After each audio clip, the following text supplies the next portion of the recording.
Pessoal, sejam muito bem-vindos para mais uma aula aqui de Direitos Humanos, se preparando para o seu concurso que já está quase chegando, né? Para quem está se preparando aí para a prova do Corpo de Bombeiros de Minas, seja bem-vindo para a minha aula, né? Para a nossa aula. Para você que também não está se preparando, mas está se preparando para um outro concurso e que vai cair Direitos Humanos, essa aula também vai te ajudar muito para a sua aprovação. Para você que ainda não me conhece, meu nome é Carlota, eu sou professora aqui do Monster Concursos, trabalho com a disciplina de Direitos Humanos, Direito Constitucional e Legislação Estadual. Para o seu concurso, provavelmente a gente vai se encontrar aí no decorrer do tempo, né, da sua preparação. Bom, na aula de hoje eu trouxe uma dica muito importante para você que está aí se preparando para o concurso e que cai Direitos Humanos.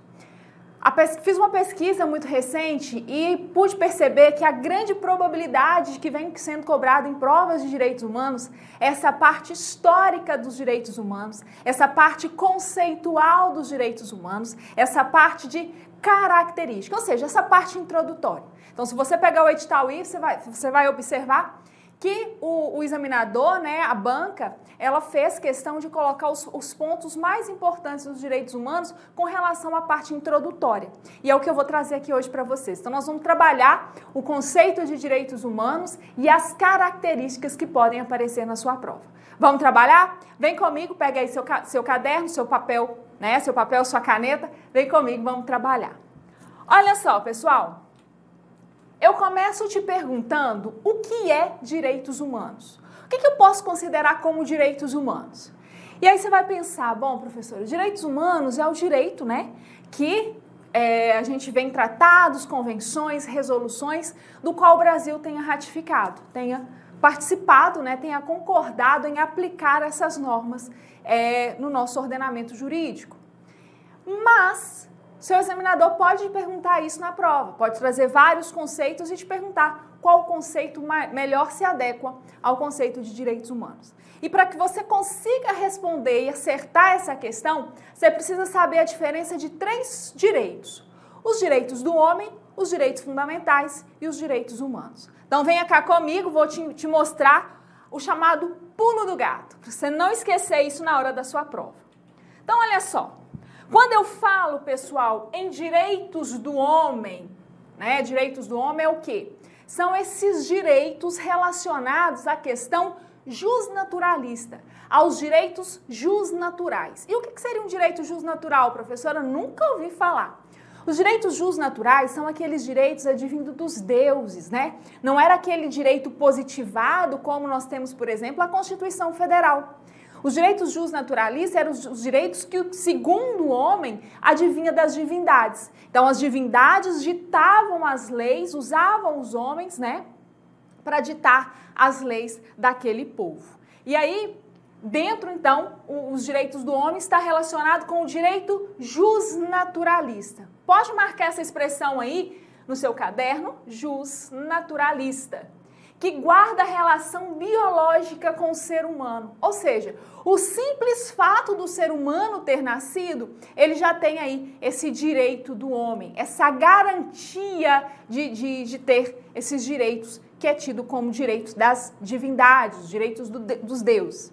E aí eu trouxe um exemplo aqui para que você consiga visualizar esse direito na prática. Se é um direito jusnaturalista e que guarda a relação biológica, um exemplo é o direito à vida. Então, o simples fato do homem ter nascido já garante a ele o direito jusnaturalista. Os direitos que os deuses tentavam passar através do homem. Então, os direitos do homem, a primeira coisa que você tem que saber que é um direito jusnaturalista, não é um direito positivado, não temos um ordenamento jurídico, um código que vai trazer todas as condutas que devem ser seguidas. Tem relação com o direito biológico, com a vida, né? O simples fato do indivíduo nascer, já ter nascido, já garante a ele os direitos do homem. Próximo direito que você precisa saber. Os direitos fundamentais ou direito fundamental. O que são esses direitos fundamentais? Os direitos fundamentais, pessoal, são os direitos positivados no ordenamento jurídico interno de um país. Então, por exemplo, nós temos a Constituição Federal, que é um conjunto de normas, um conjunto de princípios, que rege e que garante alguns direitos ao ser humano. Esse código, essa Constituição Federal aplicada internamente, ou seja, dentro do território brasileiro, é considerado, então, um direito fundamental. Por quê? Porque são os direitos positivados no ordenamento jurídico interno. Então, perceba a diferença entre direitos do homem, que eram os direitos justnaturalistas, os direitos que não eram codificados, eram advindos dos deuses, dos direitos fundamentais. Os direitos fundamentais, eles já são positivados, eles já têm forma, né? Já têm conteúdo codificado através do ordenamento jurídico interno. E aí eu trouxe para vocês o direito à vida também, que tem previsão no artigo 5º caput da Constituição Federal. A gente viu que o direito à vida também estava previsto lá nos direitos do homem. E agora ele vem para os direitos fundamentais como garantia interna, como direito aplicado na órbita interna de um país, tá? Então temos aqui o direito à vida. E agora chegamos onde nós precisamos, né? O X da questão, o fundamento da nossa aula. E o que é os direitos humanos? Bom, os direitos humanos, pessoal, é um conjunto de valores, um conjunto de direitos que estão previstos na ordem internacional e que busca aí sempre a proteção da dignidade da pessoa humana. Então aqui vão estudar, vão ver o conceito aqui dos direitos humanos. Os direitos humanos, então, é um conjunto de direitos, né, positivados, conjuntos de direitos, de normas e princípios positivados, assim como os direitos fundamentais. No entanto, o que difere os direitos fundamentais dos direitos humanos é aonde eles serão aplicados. Então, por exemplo, nos direitos humanos, nós temos aqui que ele é aplicado na ordem internacional, ou seja, na ordem externa, do país. Então, por exemplo, os direitos fundamentais, os direitos humanos, né, que tem aplicação internacional, quando entram no nosso ordenamento jurídico, a Constituição Federal adere a esses direitos humanos, eles se tornam direitos fundamentais. Por quê? Porque os direitos estão sendo incorporados no ordenamento jurídico interno. Então, perceba a diferença aqui dos direitos fundamentais dos direitos humanos. Os direitos fundamentais, eles têm aplicação no ordenamento jurídico interno. Os direitos humanos é um conjunto de valores e direitos na ordem internacional, ou seja, na ordem externa do Brasil, para a proteção da dignidade da pessoa humana. Princípio basilar dos direitos humanos, isso pode vir na sua prova, qual o princípio primordial, qual o princípio basilar dos direitos humanos que vão fundamentar os direitos humanos. E aí, não se esqueça que é o princípio da dignidade da pessoa humana. Os direitos humanos, então, eles surgem na esfera internacional como forma de proteger qualquer violação de direitos e deveres do indivíduo, seja qual órbita for, tá? Então, essa é o que você precisa saber para a sua prova. Então, vamos recapitular aqui. Direitos do homem ligado aos direitos justnaturalistas, né? O direito dos deuses não era positivado, não tinha um código, para que você consiga entender. Não tinha um código que tinha as leis dos direitos do homem. O simples fato da sua existência já garantia para ele esses direitos. Os direitos fundamentais, por sua vez, são direitos positivados num ordenamento jurídico interno, serão aplicados internamente para as pessoas, que vão garantir também a dignidade da pessoa humana, né? Vão buscar ali proteger direitos e garantias fundamentais do ser humano. E por fim, os direitos dos direitos humanos, que é esse conjunto de normas, de valores que são aplicados aí, que são corporificados no ordenamento jurídico externo, no âmbito internacional de um país que vai sempre buscar a proteção da dignidade da pessoa humana. E aí eu trouxe aqui um exemplo para você, já que trabalhamos direito à vida, lá nos direitos do homem, direitos fundamentais, também trabalhamos o direito à vida. Perceba que o direito à vida é um direito tão importante que ele também é garantido aí nos direitos humanos. Lá no direito à vida, lá no artigo 4º do Pacto de São José da Costa Rica, nós temos a garantia do direito à vida. Então, o Pacto de São José da Costa Rica, vimos, é um pacto, né, internacional, de caráter internacional, do qual o Brasil ratificou e aceitou participar do pacto, né, aplicar os direitos previstos ali no pacto, e temos lá, então, a proteção do direito à vida. Então, preciso que vocês guardem essas informações para a sua prova. Deixa eu apagar aqui para a gente continuar os nossos estudos. Então, falamos dessa diferença entre direitos do homem, direitos fundamentais e direitos humanos. Por que eu sempre falo, né? Toco nesse assunto quando eu vou começar a estudar os direitos humanos? Porque a grande maioria das provas trazem ao conceito e às vezes mudam ali a forma como de aplicação. Então, se você souber o grau de aplicação, o âmbito de aplicação, não é nem o grau, é o âmbito de aplicação de cada um desses direitos, você consegue acertar boas questões de prova, grande maioria de provas dos direitos humanos. Então, olha só, se você quiser anotar um conceito aí para o seu caderno, de direitos humanos e direitos fundamentais. Coloque aí no seu caderno que, conceitualmente, os direitos humanos são os direitos protegidos pela ordem internacional contra as violações e arbitrariedades que um Estado possa cometer às pessoas jurídicas sujeitas à sua jurisdição.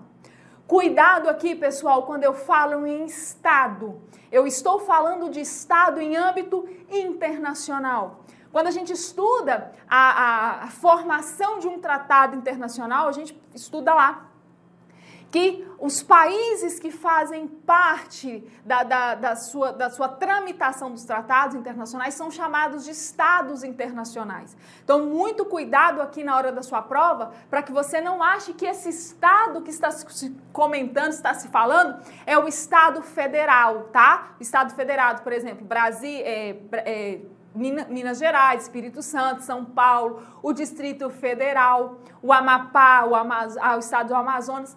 Não, tá? Quando eu falo aqui em Estado, em âmbito dos direitos humanos, eu estou falando de estados internacionais.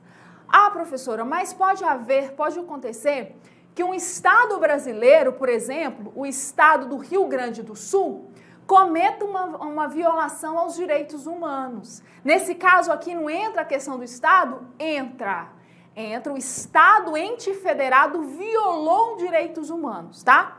Agora, quando eu falo em questão de os estados contra violações e arbitrariedades que um Estado possa cometer às pessoas jurídicas sujeitas à sua jurisdição, entenda-se como o todo. Os países são chamados de Estados, tá?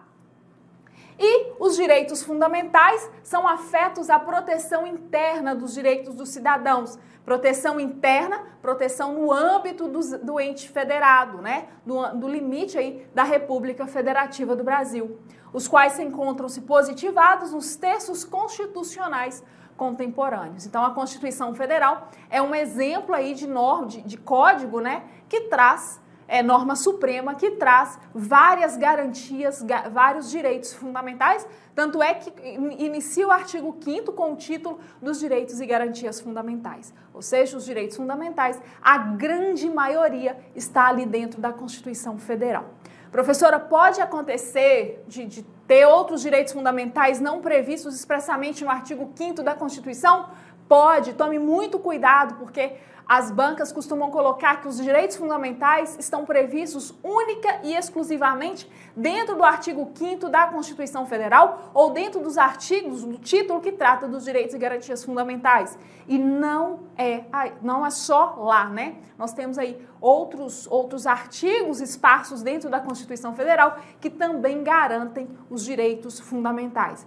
Quer um exemplo? Lá quando trata a partir do artigo 225, que trata do direito à saúde, à educação, à cultura, ali são direitos sociais, direitos de segunda geração sendo assegurados, direitos fundamentais sendo ali assegurados ao indivíduo. Está previsto dentro do artigo 5º? Não, está lá no final da Constituição Federal, no artigo 225 e seguintes da Constituição Federal. Então tome muito cuidado, porque prova gosta de colocar essa pegadinha para que o candidato ali sabe que tem um título específico dos direitos fundamentais no artigo 5º, então o candidato vai achar que só lá é que tem a previsão dos direitos fundamentais. E não, há outros artigos esparsos dentro do texto constitucional que garante aí os direitos fundamentais do ser humano. Então falamos do conceito, então você já sabe o que é o conceito de direitos humanos, o seu âmbito de aplicação. Falamos então dos direitos fundamentais, o seu âmbito de aplicação, e vamos então passar para as chamadas características dos direitos fundamentais. Aqui eu quero que você tome muito cuidado, porque as provas também gostam muito dessas características. E aí a gente vai trabalhar algumas, existem várias características, eu vou pegar as que mais caem em prova. Então a primeira característica que você precisa saber aí é a característica relacionada à relatividade ou limitabilidade dos direitos fundamentais e dos direitos humanos. Quando eu falo, pessoal, em relatividade ou limitabilidade, eu quero que você entenda, que você precisa levar para a sua prova, é que os direitos do homem e os direitos fundamentais, eles não são absolutos. Como assim, professor? Os direitos fundamentais não são absolutos? Não, eles podem ser relativizados. Por isso aí, a característica da relatividade. Ou seja, eles podem ali, quando houver alguma tensão entre os direitos fundamentais ou os direitos humanos, eles podem ser flexibilizados. Não há que se falar que os direitos fundamentais não pode haver uma flexibilização um em decorrência do outro, tá? Então, essa é uma característica importante. Por quê? Porque as provas costumam colocar que os direitos humanos são absolutos. E quando eu falo em absoluto, eu tenho apenas duas exceções que a gente vai trabalhar e que é garantido aí esse caráter de absoluto. Então, por exemplo, ainda falando da relatividade, quando eu trouxe um exemplo aqui para vocês do direito à vida. A gente sabe que o direito à vida existem outras ramificações. Por exemplo, eu tenho direito, em casos consentidos lá do Código Penal, eu tenho direito ao aborto, e aí, o que vai prevalecer? Vai haver uma tensão, A gravidez é resultante de um estupro, por exemplo, e a gestante não queria, Então, o que vai haver? A criança vai nascer ou o direito à vida vai prevalecer ou a mãe, naquela hipótese prevista lá no Código Penal, pode praticar ali o aborto. Então, há ali uma tensão entre o direito à vida. Nesse caso, deve ser analisado no caso concreto e aí, sim, o Poder Judiciário vai decidir se pode ou não. Por quê? Porque pode haver essa relativização dos direitos humanos. A questão da pena de morte, A pena de morte pode ser aplicada em caso de guerra declarada.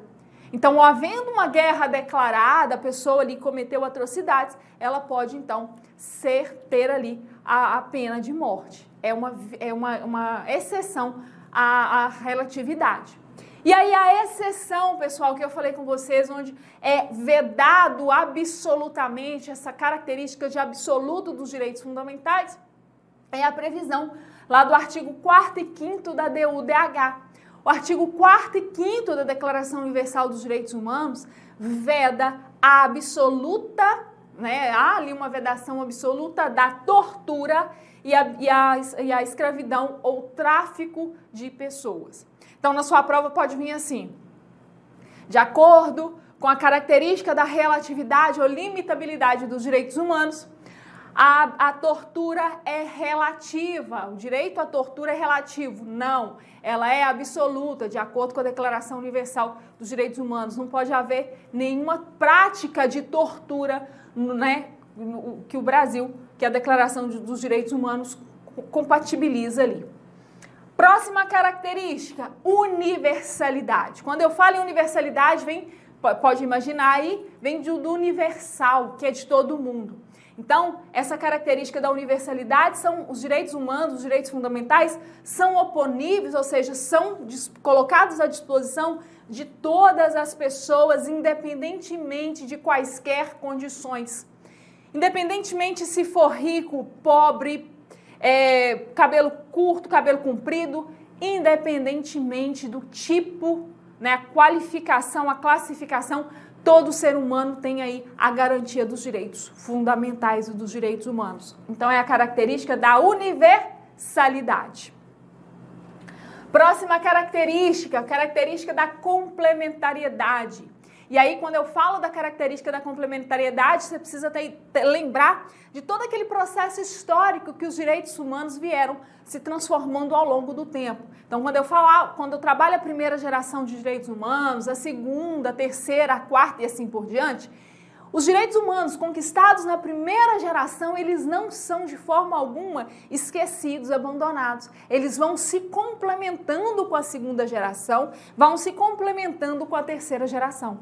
Então, essa característica chamada complementariedade quer dizer que uma dimensão dos direitos humanos socorre a outra, busca sempre fundamento em outra. Então, a primeira geração foi criada, surge a segunda geração, a primeira geração vem junto com a segunda, com a terceira e assim por diante. Uma nunca é abandonada, uma nunca é esquecida. Essa é a característica da complementariedade. A historicidade, né, são frutos aí da história, os direitos humanos é composto aí por um processo histórico de transformações. A característica da inexorabilidade, os direitos humanos são inesgotáveis. Eles não podem aí colocar um fim, a partir de hoje não tem mais direitos humanos. Não, eles são fontes inesgotáveis. Haverá sempre novos direitos humanos a serem pensados, a serem buscados, a serem tutelados, a serem protegidos. É a característica, então, da inexaurabilidade. A próxima característica é chamada essencialidade. O que é a característica da essencialidade? Os direitos humanos, os direitos fundamentais são essenciais para uma condição de vida digna.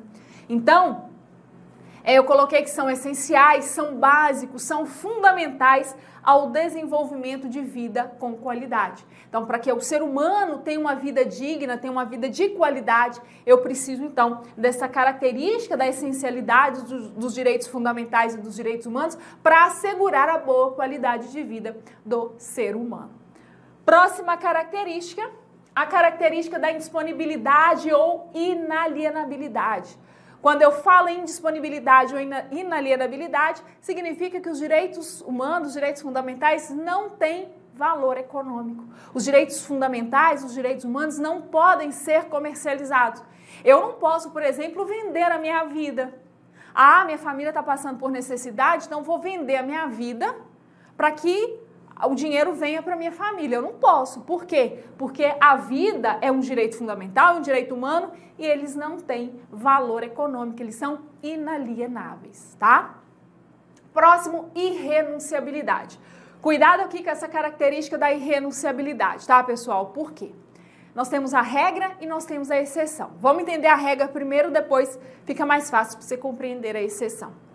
Quando eu falo em irrenunciabilidade, em regra, os direitos humanos e os direitos fundamentais, eles são irrenunciáveis.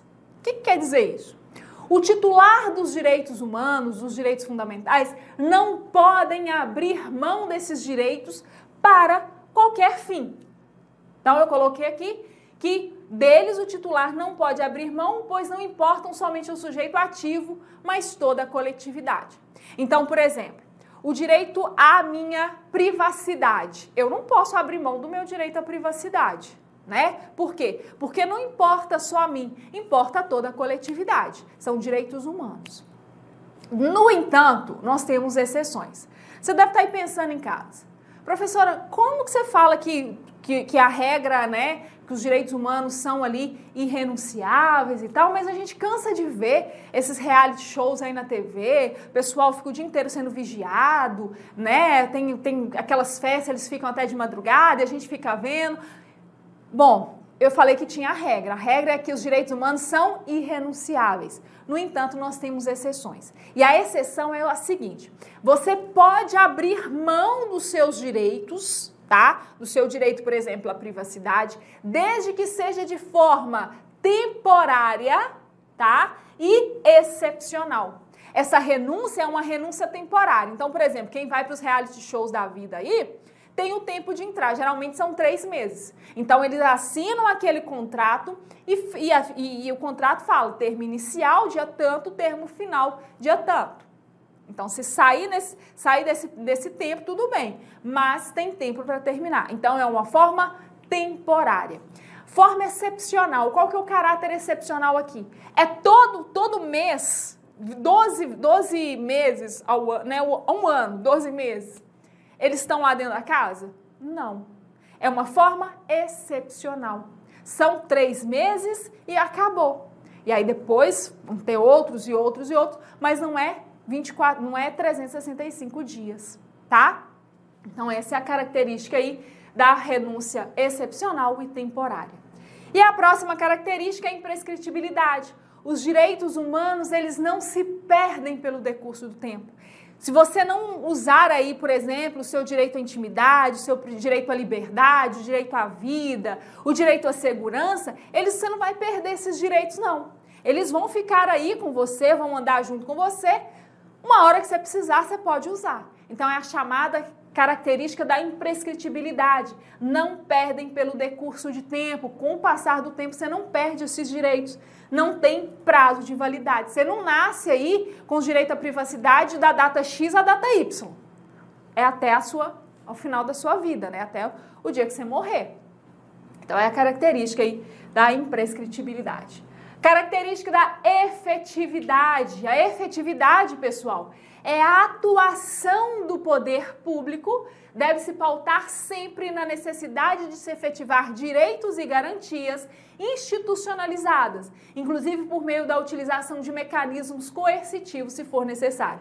Então, o poder público, Estado, a União, o Distrito Federal, os municípios devem aplicar aí os direitos fundamentais, os direitos humanos de forma efetiva. Deve fazer com que os direitos humanos, os direitos fundamentais sejam preservados, sejam resguardados, sejam aí cumpridos efetivamente. E a característica da interdependência. Essa característica da interdependência significa que os direitos fundamentais, os direitos humanos são interdependentes. Eles não dependem um do outro para que possam ser efetivados. As previsões constitucionais que se traduzem em direitos fundamentais possuem interseções, possuem aí ligações intrínsecas, com o intuito óbvio de intensificar a proteção engendrada pelo catálogo dos direitos. Então, é uma característica bem importante aí, essa característica da interdependência. Os direitos humanos são interdependentes, eles não dependem um do outro para poder surtir os seus efeitos. E aí eu trouxe aqui uma característica, né? Alguns trabalham como característica, outros não, mas eu vou falar um pouquinho da vedação do retrocesso. Pode vir na sua prova, lá nos direitos sociais, direito à saúde, direito à educação. E o que é essa vedação ao retrocesso? A vedação ao retrocesso, pessoal, é o seguinte: todas as conquistas dos direitos fundamentais, todas as conquistas dos direitos humanos que já foram aí conquistados no decorrer desse processo histórico, eles não podem ser apagados, eles não podem ser excluídos do dia a dia do ser humano, do direito à garantia. Então, quando eu falo aqui dessa vedação ao retrocesso, todas as conquistas alcançadas pelo ser humano em relação ao Estado não podem retroagir. Não há possibilidade ao Estado de diminuir a sua proteção em relação ao que já foi conquistado. É o que a gente chama de efeito clichê. Aquilo que já foi conquistado, aquilo que já foi adquirido, o Estado não pode tomar. Olha, a partir de hoje você não tem mais direito à vida. A partir de hoje você não tem mais direito à liberdade, à igualdade, à fraternidade. Não. Por quê? Porque nós temos essa característica da chamada vedação ao retrocesso, tá? E ainda junto com a vedação ao retrocesso, eu tenho a chamada reserva do possível. Essa reserva do possível ocorre, então, quando o Estado alega que não pode cumprir determinada obrigação por estar impossibilitado de forma orgânica ou financeiramente. Então, essa reserva do possível, o Estado fala, olha, eu não posso cumprir porque eu não tenho condição de cumprir. É uma exceção, porque, via de regra, o Estado deve garantir os direitos fundamentais. A União, os municípios devem garantir os direitos fundamentais. Então, tome muito cuidado aqui, que essa reserva do possível jamais poderá ser invocada para violar dolosamente um direito, tá? Então é isso, pessoal. Espero que você tenha gostado. A gente se encontra no próximo encontro, no próximo bloco, falando sobre direitos humanos. Tchau, tchau.